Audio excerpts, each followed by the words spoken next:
Narito na ang Agosto sa hardin, parang panahon na para anihin ng mga bunga at magpahinga ng mahusay. Totoo ba? Ngunit paano kung sabihin ko sa inyo na sa mismong sandaling ito, bago pa man dumating ang taglagas, marami sa atin ang nakagagawa ng isang pagkakamali na maaaring maging sanhi ng pagkawala ng buong ani sa susunod na taon? Ang pagkakamaling ito ay napakalihim na ginagawa mo ito ng may magandang intensyon sa pag-aakalang tinutulungan mo ang iyong mga halaman. Ngayon, aalamin natin ang misteryong ito at malalaman mo kung ano ang hindi mo dapat gawin sa hardin at gulayan sa huling bahagi ng tag-init. At maniwala ka, magugulat ka sa sagot. Alamin natin kung bakit ang Agosto ay hindi lamang katapusan ng tag-init, kundi isang kritikal na transisyon para sa bawat halaman sa iyong hardin. Noong tagsibol at sa unang bahagi ng tag-init, simple lang ang lahat. Mas maraming araw, mas maraming tubig, mas maraming paglaki. Ngunit binabago ng Agosto ang mga panuntunan. Nakatatanggap ang mga halaman ng senyales mula sa kalikasan. Panahon na para maghanda para sa taglamig. Humihinto sila sa aktibong pagpapalaki ng mga dahon at lumilipat sa iba't ibang proseso na hindi nakikita ng mata. Ang pag-unawa dito ay ang susi sa paglutas ng ating pangunahing pagkakamali. Isipin mong naglalakad ka sa hardin mo, mga kalagitnaan ng Agosto. Ang dating sigla ng halaman noong Hunyo, medyo humina na, hindi na gaanong masigla ang mga palumpong sa pag-abot sa araw.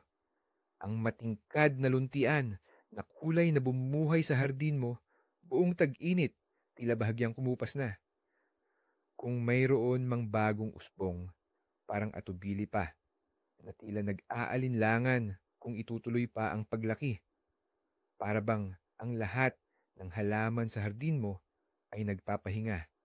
At sa sandaling ito, habang nakatingin tayo sa tanawing ito, pumapasok sa isip natin ang pinakamapanganib na ideya. Isang ideya na dulot ng pagmamahal at pag-aalaga sa ating mga halaman. Tinitingnan natin ang nanlulumong kurant o hortensya at iniisip, kawawa naman, nagugutom na siya, kailangan niya ng lakas.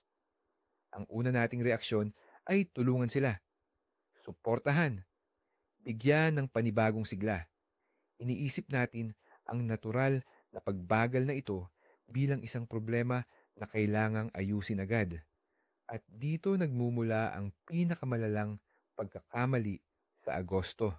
Kaya ano ang ginagawa natin kapag nakikita natin ang kalagayang ito na tila nakakadismaya? Tama, nagmamadali tayo sa bodega kung saan nakaimbak ang ating mga kayamanan sa hardin, mga pakete at bote ng pataba.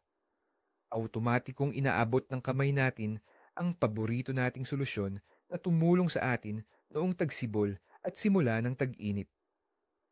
Tanda natin kung paano nagsimulang tumubo ang lahat pagkatapos natin itong gamitin. Parang napakalakas ng lohika. Kung kulang sa lakas ang halaman, kailangan itong patabain. Bigyan ito ng sustansya para muli itong sumigla, lumago at maglabas ng bagong mga sanga. Gumagawa tayo ng may mabuting intensyon, naniniwala na ililigtas natin ang ating hardin. Iniisip na natin kung paano muling lalago at mamumulaklak ang lahat sa loob ng isang linggo. Pero sa sandaling ito, habang masigasig nating inihahalo ang susunod na batch ng bitamina sa ating pandilig, hindi natin alam na tinutulak natin ang ating mga halaman sa isang mapanganib na bitag. Hindi tayo tumutulong. Sa halip ay inilalagay natin sila sa panganib. Ang pinakamalaking kaaway sa Agosto ay ang mga pataba na may nitroheno. O yung nitroheno na nagpasaya sa atin noong tagsibol na nagdulot ng mabilis na paglaki ng mga halaman. Yung elementong tumulong sa ating mga pipino at kalabasa na magkaroon ng malagot berdeng dahon at nagpabilis sa paglaki ng mga bagong tanim sa loob lamang ng ilang linggo. Ngayon, sa pagtatapos ng tag-init, ang dating katulong natin ay nagiging peste. Ang paggamit ng pataba na mataas sa nitroheno sa Agosto ay hindi lang pagkakamali. Para itong bomba na unti-unting sumisira sa ugat ng lahat ng halaman sa iyong hardin. Akala mo'y nagbibigay ka ng buhay, pero ang totoo'y sinisimulan mo ang kanilang pagkasira. Isipin mo na lang para maintindihan mo kung gaano ito kapanganib. Ang paglalagay ng abono na may nitrogen sa buwan ng Agosto ay parang uminom ng napakatapang na espresso ng alas 10 ng gabi, tapos 1 oras na lang, matutulog ka na. Anong mangyayari? Bigla kang sisigla pero hindi ito ang tamang oras. Imbis na magpahinga, bigla kang magiging aktibo. Ganyan din ang nangyayari sa halaman. Malinaw na ang senyalis ng kalikasan. Matatapos na ang tag-init, umiikli na ang araw, oras na para magpahinga at maghanda para sa taglamig. Tapos, bigla nating lalagyan ng abono na may nitrogen. Parang sinisigawan natin, hindi pwede matulog. Gising, spring na ulit. Kailangan mong lumaki. Kaya ang halaman, dahil sa nitrogen, susunod. Gigising ito at sisimulan agad magpatubo ng bagong mga sanga at malambot na dahon.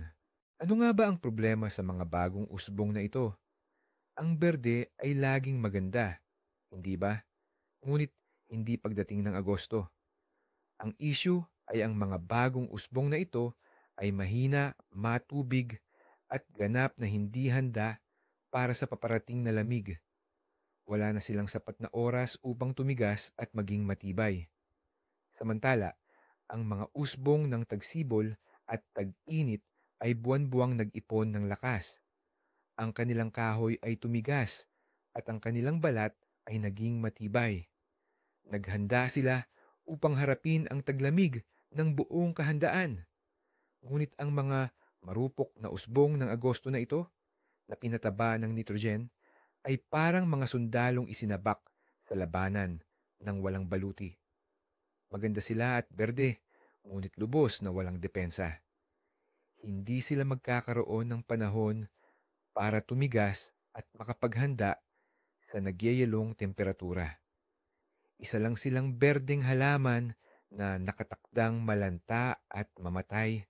Sa madaling salita, kapag naglalagay ka ng nitrogen sa pagtatapos ng tag-init, para mo na ring ginugulo ang natural na orasan ng halaman.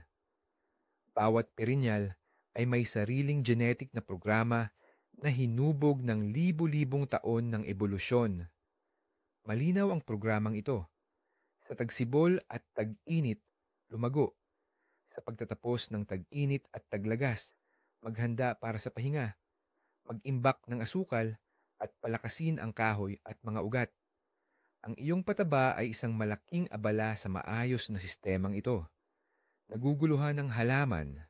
Nakakatanggap ito ng magkasalungat na senyales mula sa araw at temperatura, oras na para matulog, ngunit mula sa lupa na puno ng nitrogen, oras na para lumago, at pinipili nitong lumago na ginagamit ang mahalagang lakas na dapat sanay para sa iba, mas mahalagang layunin sa panahong ito. Pinagtatrabaho mo ito ng sobra-sobra, gayong dapat sanay nagpapahinga na ito. At ito na nga ang malungkot, ngunit inaasahang resulta. Pagdating ng Oktubre o Nobyembre, biglang may matinding frost. Ano ang nangyayari sa mga malambot at berdeng usbong na iyon na pinalaki mo ng todo gamit ang nitroheno? Agad silang nangingitim at namamatay. Winawasak ng frost ang kanilang mga sensitibong sel na puno ng tubig. Nakikita mo mismo kung paano nagiging patay at walang buhay na sanga ang lahat ng tulong mo noong Agosto. Ito ang pinakamalinaw na bahagi ng problema. Hindi lang hindi nakinabang ang halaman, nag-aksaya pa ito ng enerhiya sa walang kwentang paglaki na ngayon ay mabubulok at magiging sanhi ng fungal diseases. Imbis na patatagin mo ito, gumawa ka pa ng mahinang punto. Ngunit ang pagkamatay ng mga batang usbong ay, wika nga, dulo lamang ng iceberg. Ang pinakamasama ay nangyayari sa ilalim, sa antas na hindi natin nakikita. Dahil sa nitrogen fertilizer na gamit ng halaman ang lahat ng kanyang reserbang lakas para palaguin ang mga berdeng dahon na hindi naman kailangan. Ang lahat ng sustansya na dapat sanay itinuro nito para patatagin ang sistema ng ugat, para pahinugin ang mga lumang sanga, para mag-ipon ng asukal para sa matagumpay na taglamig. Lahat ng ito ay nasayang lamang. Kaya, ang halaman ay papasok sa taglamig na mahina, pagod at gutom para itong isang tao na sa halip na mag-imbak ng pagkain para sa taglamig ay ginastos ang lahat ng pera sa mga kasiyahan sa tag-init. Ang pagkakataong makaligtas sa matinding lamig ng halaman ay bumababa ng husto. Narito ang isang halimbawa na pamilyar sa maraming hardinero. Kunin natin ang reyna ng hardin, ang rosas. Ipagpalagay na noong kalagitnaan ng Agosto, pinakain mo ang iyong paboritong rosas ng abono na may nitrogen. Ano ang mangyayari? Masiglang maglalabas ng maraming bagong pulang usbong ang rosas. Maganda silang tingnan, pero karamihan sa kanila ay hindi mamumulaklak. Ito ang tinatawag na bulag o matatabang usbong. Hindi sila magkakaroon ng sapat na panahon upang tumigas at ang kanilang kahoy ay mananatiling malambot. Sa unang malakas na pagyayelo, iitim sila hanggang sa kanilang pinakaugat. Pero ang pinakamapanganib ay sa pamamagitan ng mga nagyayelong pintuan na ito, madaling makakapasok ang mga impeksyon sa halaman tulad ng nakakahawang pagkasunog. Sa huli, sa tagsibol, maaari mong matuklasan na ang buong palumpong ay umitim at namatay kahit na sinubukan mong tulungan ito. Tingnan natin ang ating mga punong prutas, mansanas, peras, at plum. Ano naman kung lumago pa sila ng kaunti sa Agosto, di ba? Pero pareho lang ang problema. Dahil sa sobrang nitrogen, patuloy lang ang paglaki ng puno. Kaya hindi ito nakakatapos sa tamang oras. Tuloy, hindi ganap na hinog ang kahoy sa mga batang sanga at hindi ito handa sa lamig. Malambot pa rin ito at puno ng tubig. Pagdating ng taglamig, nagkakaroon ng mga bitak sa balat ng kahoy na nagiging sugat kung saan maaaring pumasok ang mga sakit. Dagdag pa, mas madaling matuyo ang ganitong kahoy dahil sa malamig na hangin. Sa huli, imbes na magkaroon tayo ng malakas na puno, nagkakaroon tayo ng mahina at sakitin. Ngayon, pag-usapan naman natin ang isa pang pagkakamali na halos pareho ang epekto. Maraming naghahalaman kapag nakitang medyo magulo na ang hardin, nagdidesisyon na maglinis at magpaganda sa Agosto. Kinukuha nila ang kanilang mga pruning shears o garden scissors at nag-uumpisa ng masiglang pagputol. Pinapaikli nila ang mga sanga ng mga halaman, ginugupit ang mga hedge, at inaayos ang mga korona ng mga puno. Maliwanag ang lohika para maging maayos ang lahat bago ang taglagas. Pero sa pananaw ng halaman, halos katulad ito ng paglalagay ng abono na may nitrogen. Malaking stress ito. At isa lang ang tugon ng halaman sa stress na ito. Agad na magsimulang pagalingin ang mga sugat at maglabas ng mga bagong sanga para mabawi ang nawalang berdeng dahon. Eto na naman tayo, bumabalik sa pinanggalingan. Ang matinding paggapas sa Agosto ay nagtutulak na naman sa pagtubo ng mga bagong sanga na mahina at hindi handa sa taglamig. Imbes na ituon ng halaman ang lakas nito sa pagpapatibay ng mga sanga at ugat, napipilitan itong gamitin ang enerhiya sa pagpapalaki ng mga bagong usbong. Ang mga bagong sangang ito na sumisibol sa huling bahagi ng Agosto o Setyembre ay mamamatay rin sa unang pagyayelo. Lalo na itong nakakasama sa mga halaman gaya ng hydrangea, spirea, rosas, at iba pang mga ornamental na halaman. Hindi lang hindi mo natutulungan ang halaman pinapahina mo pa ito bago pa man dumating ang mahaba at malamig na taglamig. Kapag ginapasan mo, susubukan ng halaman na magpanik at magpatubo ng 3 bagong sanga na wala ring patutunguhan. Kaya ano ang dapat gawin? Itatanong ninyo. Hahayaan na lang ba natin na maghanda ang hardin para sa taglagas sa buwan ng Agosto? Siyempre hindi. May mga bagay pa rin tayong magagawa para tulungan ang mga halaman. Pero kailangan natin itong gawin sa tamang paraan at sa tamang panahon. Kailangan lang nating ituon ang ating atensyon sa ibang mga bagay. Kalimutan muna natin ang nitrogen hanggang sa susunod na tagsibol. Ang kailangan natin ngayon ay ang tulong ng 2 mahalagang macronutrients, potassium at phosphorus. Sila ang mga kaibigan ng mga halaman bago dumating ang taglamig. Ang layunin natin ay hindi palaguin pa sila, kundi palakasin ang mga halaman na lumago na nitong nakaraang tag-init niya. Pag-usapan natin kung para saan ang 2 elementong ito sa pagtatapos ng season. Ang posporo ay parang gasolina para sa mga ugat.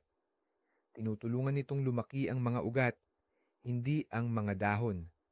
Dahil sa posporo, nagiging malakas at marami ang ugat, kaya mas kaya nilang tiisin ang lamig. Ang putasa naman ay parang coach para sa mga kahoy. Tinutulungan nitong maging matigas ang mga sanga at maging mas matibay. Tumutulong din ang putasa na mag-ipon ng asukal sa mga cells ng halaman na parang natural na antifreeze para hindi magyelo ang katas ng halaman kapag malamig.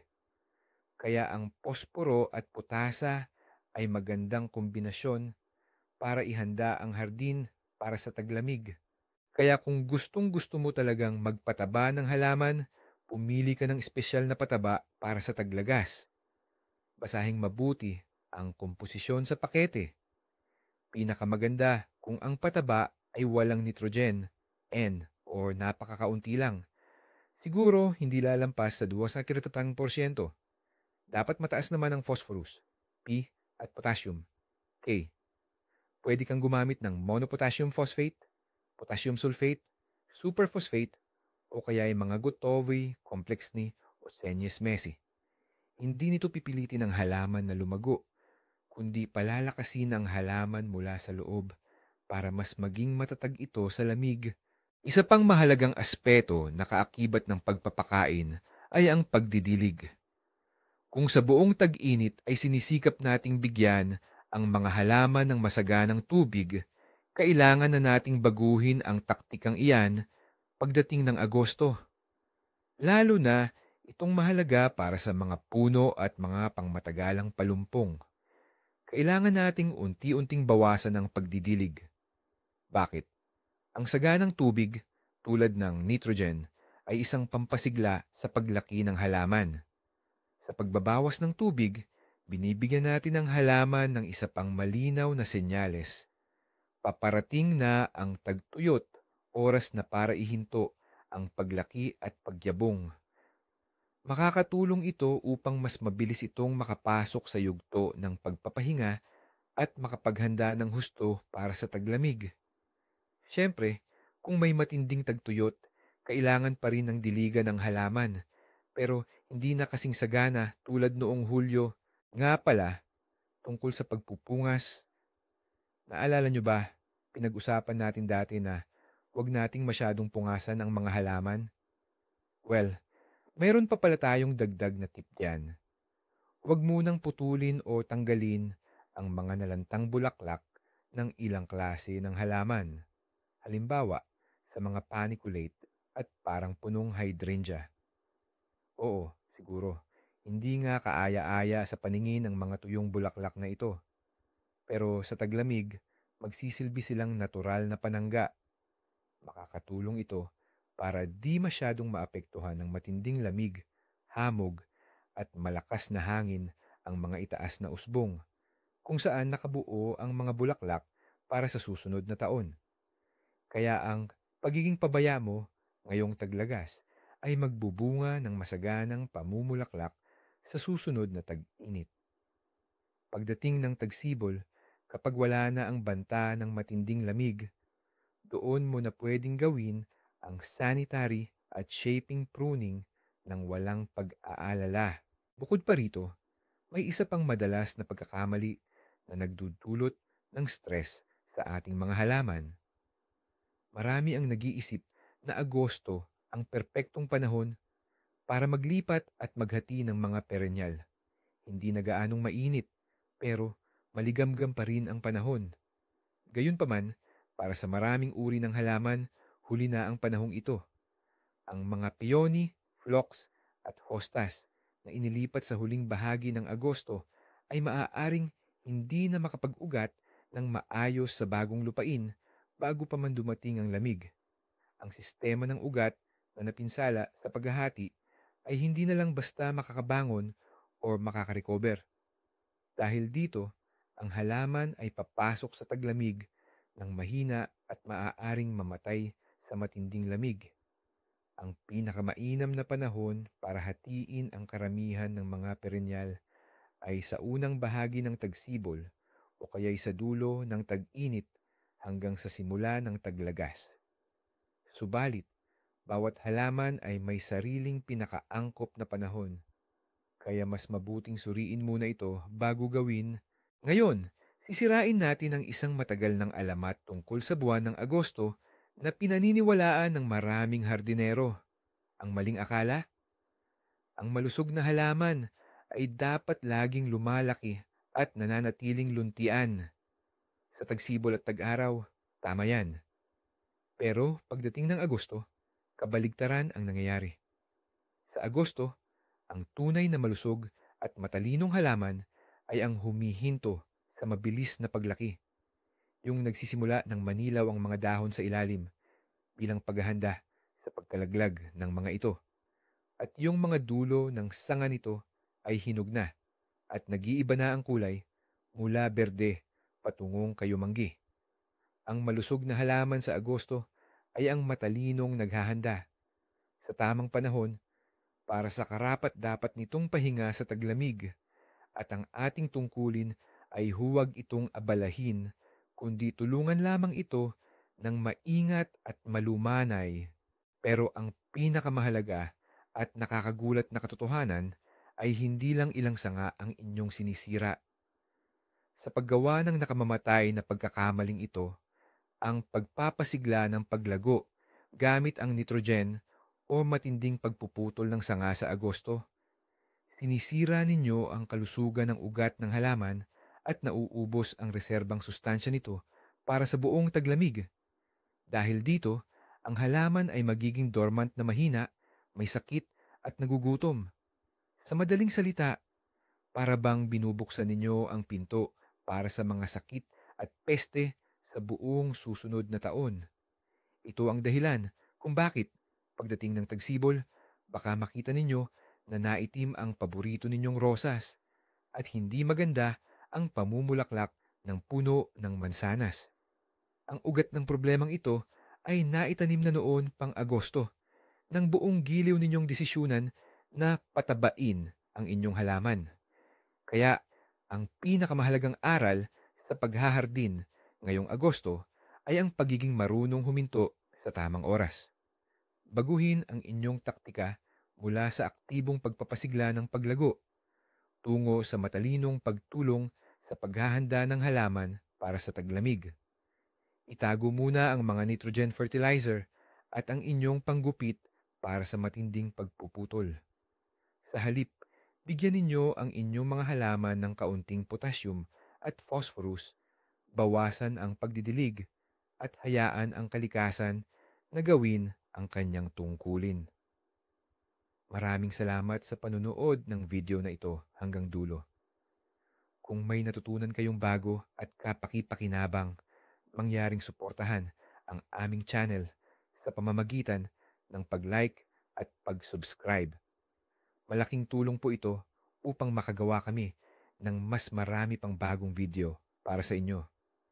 Ano naman ang inyong mga pangunahing ginagawa sa hardin ngayong Agosto? Nakagawa na ba kayo ng ganitong pagkakamali nang hindi nalalaman ang masamang epekto nito? Mag-iwan ng komento sa ibaba at pag-usapan natin ang inyong karanasan.